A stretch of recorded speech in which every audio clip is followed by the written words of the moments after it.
माननीय अध्यक्ष महोदय, माननीय सदस्य का जो चिंता है कि और उनका पूरक प्रश्न है, झारखंड के हिस्से का 1,38,000 करोड़ रुपया बकाया है केंद्र सरकार पर। महोदय, 1,38,000 करोड़ नहीं महोदय, झारखंड सरकार का सरकारी कोल कंपनियां भारत सरकार का उपक्रम के पास विभिन्न मदों में 1,36,042 करोड़ रुपया वर्ष 2022 तक अद्यतन सूद की गणना को छोड़कर बकाया है महोदय। और माननीय सदस्य महोदय ने जो कहा कि भाई किन किन मदों पर इसकी बकाया है, तो उसका कुल विस्तार है महोदय। Dues of non payment of land compensation में 1,01,142 करोड़ है महोदय। Dues of common cause section 21(5) of MMDR act में 32,000 करोड़ है महोदय। ड्यूज ऑफ वास्ट कोल में महोदय 2,900 करोड़ है महोदय। इस तरह से कुल 1,36,042 करोड़ रुपया बाकी है महोदय। महोदय, मैंने माननीय मंत्री से पूछा था कि इसमें जो 1,01,142 रुपया है, इसमें कितना रुपया ओरिजिनल डिमांड का है और कितना सूद का है जो राजस्व विभाग से संबंधित है। उत्तर में ही लिखा गया है कि ये राजस्व विभाग, राजस्व निबंधन भूमि सुधार विभाग से संबंधित है, तो कितना ओरिजिनल है, कितना इस पर इंटरेस्ट लगा सूद लगाया गया है। माननीय मंत्री जी। माननीय अध्यक्ष महोदय, कुल जोग आया है, अभी डिटेल नहीं आया है महोदय। ये कॉमन काउज डिमांड और कोल कमर्सेशन का डिटेल है महोदय, और वास्ट कोल का डिटेल है महोदय। जो 1,01,142 करोड़ का जो माननीय मंत्री जी, उसका डिटेल हम अभी थोड़ी देर में दे देते हैं। माननीय मंत्री जी, संसदीय कार्य मंत्री मदद करना चाहते हैं, बोलिए। महोदय, मैं माननीय सदस्य श्री सरयू राय जी की आशंकाओं या फिर जो उनकी इच्छा है जानने की कि ब्रेकअप क्या है, इस संदर्भ में हम आपको आश्वस्त करना चाहते हैं कि 10-15 दिन पहले मैं इसी राशि को लेने के लिए, मांग करने के लिए भारत सरकार के कोयला मंत्री श्री जी किशन रेड्डी जी से मिला था। महोदय, ये पहला अवसर था, जबकि कई अवसरों पर केंद्र सरकार के कई प्रतिनिधियों ने ये कहा कि झारखंड के पास हमारा कोई बकाया नहीं है, हमें झारखंड को कोई पैसा नहीं देना है।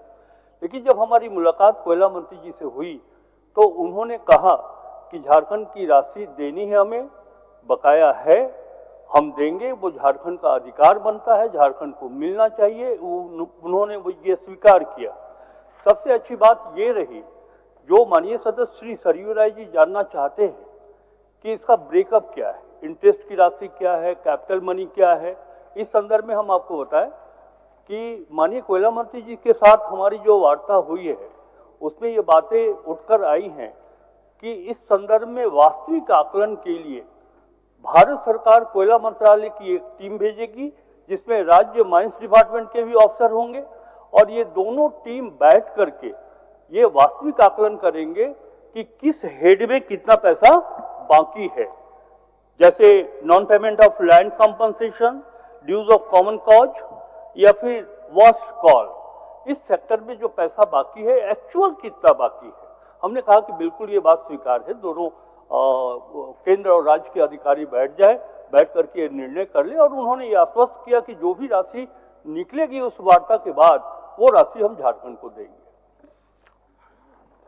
हो गया सर, जो कुछ ना कुछ है जिसको सरकार छुपाना चाहती है। हम लोग चाहते हैं कि अगर ये बकाया है तो राज्य का हित है, सभी मिलकर बकाया को वसूलने के लिए जोर लगाएं, बकाया वसूला जाना चाहिए। मेरे पास जो आंकड़े हैं वो माननीय श्री सुखदेव सिंह जी जब मुख्य सचिव थे, इन्होंने 22 मार्च 2022 को एक पत्र भेजा है सेक्रेटरी मिनिस्ट्री ऑफ कोल को, और इसमें उन्होंने एक एनेक्सर दिया है जिसके हिसाब से जो राजस्व विभाग से संबंधित मामला है लैंड कंपनसेशन का, वो 2009 का बकाया है महोदय, 2009 तक का बकाया है, और वो 2009 तक का बकाया 41,142 करोड़ है। अब उसके बाद हर साल उस पर सूद जोड़ा गया है, तो मूलधन है 41,142, और सूद जोड़ लिया गया 60,000 करोड़ से ऊपर, तो हो गया ये 1,005 करोड़। माननीय मंत्री जी से मैं यही जानना चाहता हूँ, ये जो राजस्व विभाग की जो प्रक्रिया है, इस प्रक्रिया में राजस्व विभाग सहमत है कि इस बकाया पर सूद लिया जाना चाहिए? एक तो मेरा ये प्रश्न है। दूसरा भी माननीय संसदीय कार्य मंत्री ने कहा है कि केंद्रीय मंत्री से बात करके कमेटी बनी है। मतलब जब ये सारे मामले, वास्ट पोल का मामला, कॉमन कॉज का मामला, ये सबका सब या तो हाईकोर्ट में पेंडिंग है या ट्रिब्यूनल में पेंडिंग है। ये ट्रिब्यूनल है, ये संवैधानिक रूप से बनाई गई संस्था है, तो ट्रिब्यूनल जो निर्णय देगा उस पर केंद्र सरकार, राज्य सरकार की कमेटी क्या कर सकती है? तो मैं यही जानना चाहता हूँ कि ट्रिब्यूनल में अगर मामला पेंडिंग है हमारे बकाया का, तो वहाँ से वसूल करने के लिए राज्य सरकार ने क्या किया है? हाईकोर्ट ने अगर नो कोएर्सिव एक्शन का आदेश किया है और सुप्रीम कोर्ट का ऑर्डर आ गया जिसके तहत टाटा स्टील ने पेमेंट कर दिया, तो राज्य की सरकार आइए फाइल करके हाईकोर्ट से क्यों नहीं क्लियर कराती है कि जो आप नो कोएर्सिव एक्शन आपने रखा है उसको हटाइए और हम इनसे वसूलें। हम लोग चाहते हैं सरकार जान वसूले, लेते हैं माननीय सदस्य। मगर जो मामला हाईकोर्ट में है, जो मामला केंद्रीय ट्रिब्यूनल में है और वहाँ विचार हो रहा है, उसमें सरकार तो कोई जोर नहीं लगा रही है कि वहाँ फैसला हो जाए, हमको मिल जाए। अब केंद्रीय मंत्री से बात करके कोई कमेटी बनाने से एक आकलन हो जाएगा, मगर पेमेंट थोड़ी केंद्र सरकार कर देगी। हर लीज एक अलग इकाई होती है, कोल कंपनियां कंपनी एक से चलती है और हर लीज पर अलग अलग फैसला होगा। तो ये फैसला कराने में सरकार का खान विभाग या राजस्व विभाग क्यों नहीं जोर लगाता है कि हम फैसला करा दें? तो इसको हम पब्लिक इशू बनाते हैं बाहर में कि 1,36,000 करोड़ हमारा बकाया है और वसूलने में हम उसमें फिसड्डी हैं, और 41,000 करोड़ मूलधन है और 60,000 करोड़ सूद है। अब राजस्व विभाग के नियम के हिसाब से सूद एप्लीकेबल है कि नहीं, इसके बारे में भी माननीय मंत्री जी को बताना चाहिए। ठीक मंत्री जी। माननीय अध्यक्ष महोदय, माननीय सदस्य की जो पूरक प्रश्न है कि आखिर कब कब कितना पेमेंट का बकाया है महोदय, तो इसके लिए खान और भूतत्व विभाग 1/3/2025 को जो आकलन करने के लिए जो माननीय उच्च न्यायालय में मामला दर्ज है, जो वहां पर उनको WPC दायर हुआ है, उसके लिए कमेटी बना है महोदय 1/3/2025 को। उस विभागीय अनुमोदन के प्रदान का शपथ पत्र दायर करेगी महोदय कि न्यायालय में जो कंपनियां गई है, कुछ कंपनियां न्यायालय में गई है और न्यायालय में उसको WPC के माध्यम से राज्य सरकार जो है 1/3/2025 को कमेटी गठन की है, वो शपथ पत्र दायर करेगी। और माननीय मंत्री का माननीय सदस्य का दूसरा चिंता है उनका कि भाई कब पत्र लिखा गया, तो माननीय मुख्यमंत्री जी 24/6/2020 को, 2/3/2022 को, 11/4/2022 को और 23/1/2023 को भी माननीय मुख्यमंत्री जी ने केंद्र सरकार को पत्र लिखा, माननीय प्रधानमंत्री जी को, माननीय कोयला मंत्री जी को। और जहां तक एक दूसरा उनका जो विषय रहा महोदय कि आखिर कि उनको जो 1,36,000 करोड़ का जो डिटेल है महोदय, ये पूरे डिटेल वहां पर दिया हुआ है महोदय। पूरे डिटेल में हम समझते हैं कि दिया हुआ है, पूरा ब्रेकअप दिया हुआ है महोदय। सुखदेव सिंह भी अपने पत्र में 4/10/2022 को जो पत्र है उनमें 1,36,000 करोड़ जिक्र है महोदय। इसलिए स्पष्ट है महोदय, केंद्र सरकार के पास में राज्य सरकार का 1,36,000 करोड़ और इधर सूद के गणना बाकी है महोदय। चलिए सरजू बाबू। महोदय, एक तो राज्य की सरकार सूद की राशि स्वीकार नहीं कर रही है। मेरा प्रश्न यही है कि राजस्व विभाग का ये मामला है, तो राजस्व विभाग ने कभी कहा है कि इस बकाया राशि पर जो 2009 तक का है उस पर सूद वसूलना जायज होगा? ये सरकार नहीं बता रही है। उतने में जान लीजिए, दूसरा मैं एक और उतने में सूद आप लेना चाह रहे हैं या नहीं? जी बिल्कुल, उसका सूद का गणना हो रहा है महोदय। राज्य सरकार क्यों सूद छोड़ेगी? मुनासिब करेंगे, मुनासिब सूद जो उचित सूद है हम लोग लेंगे महोदय। चलिए आगे और कुछ इसमें राजस्व विभाग का क्या मंतव्य? एक तो ये, दूसरा कि जब ये सारे मामले हाईकोर्ट में ट्रिब्यूनल में हैं, हर लीज एक इंडिपेंडेंट इकाई होती है, एक साथ क्लब नहीं कर सकते हैं नियम के हिसाब से। अब ये कॉमन काज के बारे कर रहे हैं, ये तब लगता है राशि जब कोई कंपनी जीतने के लिए उसको एनवायरमेंट क्लियरेंस मिला है, उससे ज़्यादा माइनिंग कर लेती है, तो आरोप लगता है आपने ज़्यादा माइनिंग किया है, तब इस पर फाइन होता है और 32,000 करोड़ रुपया उसका है। इसको कंपनियों ने चैलेंज किया है ट्रिब्यूनल में। ट्रिब्यूनल में फैसला नहीं हो रहा है, तो विभाग जब तक फैसला नहीं कराएगा तो माननीय मुख्यमंत्री या माननीय मंत्री अनंत काल तक केंद्रीय मंत्री को और प्रधानमंत्री को चिट्ठी लिखते रहेंगे, उससे कुछ होगा नहीं। आप उसका जवाब, ये मामला न्यायाधिकरण के अधीन है। न्यायाधिकरण में जाने के लिए सरकार ने क्या प्रयास किया है? आप न्यायाधिकरण में जो मामला लंबित है उसको फाइनल करने के लिए आपका क्या प्रक्रिया है बता दें बस। महोदय, तो मैंने तो पूर्व में भी कहा है महोदय कि 1/3/2025 को कमेटी गठित किया गया है, उसके आकलन किया जा रहा है, उसकी मूल्यांकन कर रहा है, सूद की अद्यतन स्थिति का सर्वेक्षण किया जा रहा है कि आखिर कितना आएगा महोदय। और कई कंपनियां जो माननीय उच्च न्यायालय में गया है उसके साथ में शपथ पत्र दायर करके हम लोग बैठ करके कमेटी बना के हर हाल में महोदय हम लोग सही आंकड़ा दे करके सूद का गणना करते हुए सही आंकड़ा दे करके हम लोग राज्य सरकार केंद्र सरकार से पैसा लाने का काम करेंगे महोदय, मांगने का काम करेंगे महोदय।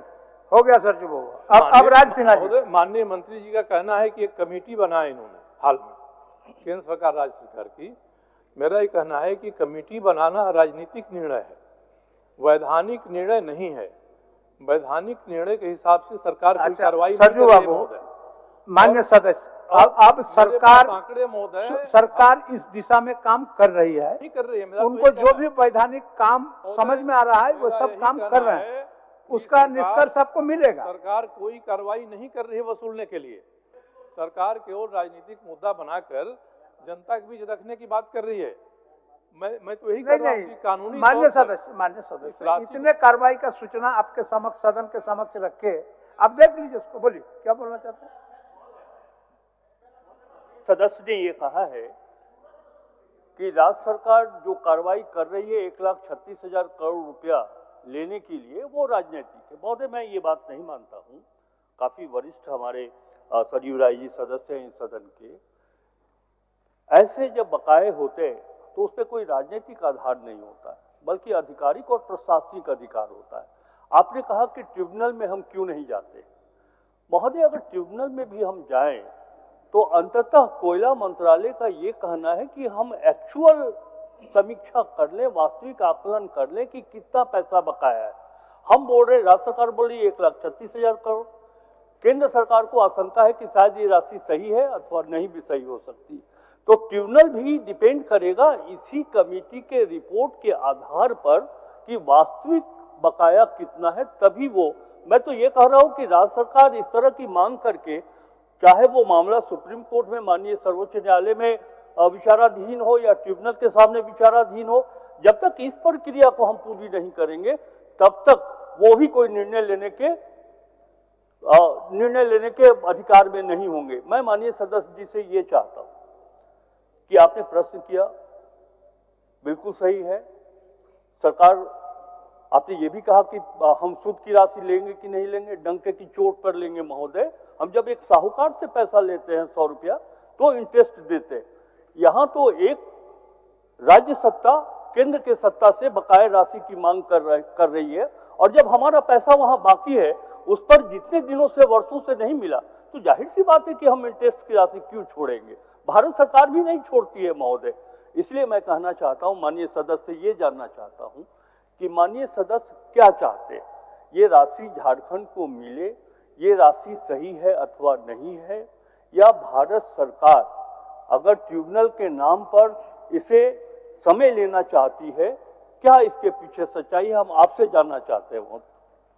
एक मिनट सर जी बाबू, आप इस पर कुछ पूछना चाह रहे थे? एक मिनट, एक सेकंड, कुछ पूछना चाह रहे थे, आप ही को मदद करना चाह रहे थे। नहीं, माननीय अध्यक्ष महोदय, माननीय सदस्य सरयू राय जी ने जो क्वेश्चन किया है अध्यक्ष महोदय, उस पर माननीय मंत्री योगेंद्र जी ने अभी जवाब दिया कि 1/3/2025 को इन्होंने कमेटी बनाई है। इन्होंने अभी कहा 1/3/2025, इसी महीना का आज 3 तारीख है, 2 दिन पहले बनाया। इसका अर्थ यह हुआ अध्यक्ष महोदय कि माननीय सदस्य सरयू राय जी ने जब क्वेश्चन किया है तब सरकार उस पर कमेटी बनाई है, अन्यथा इतने दिनों तक राजनीति ही खेल रही है। चलिए, मैं ये कहना चाहता हूँ। ठीक, चलिए सरयू बाबू। महोदय, माननीय संसदीय कार्य मंत्री की जो जिज्ञासा है, मैं इतना ही उनसे निवेदन करना चाहूँगा कि यह राज्य सरकार केंद्र सरकार के बीच का मामला नहीं है। केंद्र सरकार की कंपनियां जो इस राज्य में बिजनेस कर रही हैं, माइनिंग कर रही हैं, उनके साथ राज्य सरकार का मामला है। और मैंने पहले भी कहा था कि हर एक लीज, कई लीज में ये मामला आया है, वासिन को से लेके और MMRDR एक्ट का जो मामला है कॉमन काज में, वो अलग अलग लीज में अलग अलग निर्णय हुआ है, सरकार ने एक साथ जोड़ा है उसको। तो एक एक लीज एक अलग यूनिट है और न्यायाधिकरण में, ट्रिब्यूनल में मामले चल रहे हैं, सरकार को जाना नहीं है, पहले से चल रहे हैं। मगर सरकार की तरफ से जो प्रयास होना चाहिए कि हाईकोर्ट ने अगर कहीं रोक लगा दिया है, हम हाईकोर्ट में जाएं, कहें इसको हटाइए। वास्ट कोल के बारे में सुप्रीम कोर्ट ने फैसला दिया और टाटा स्टील ने पेमेंट किया।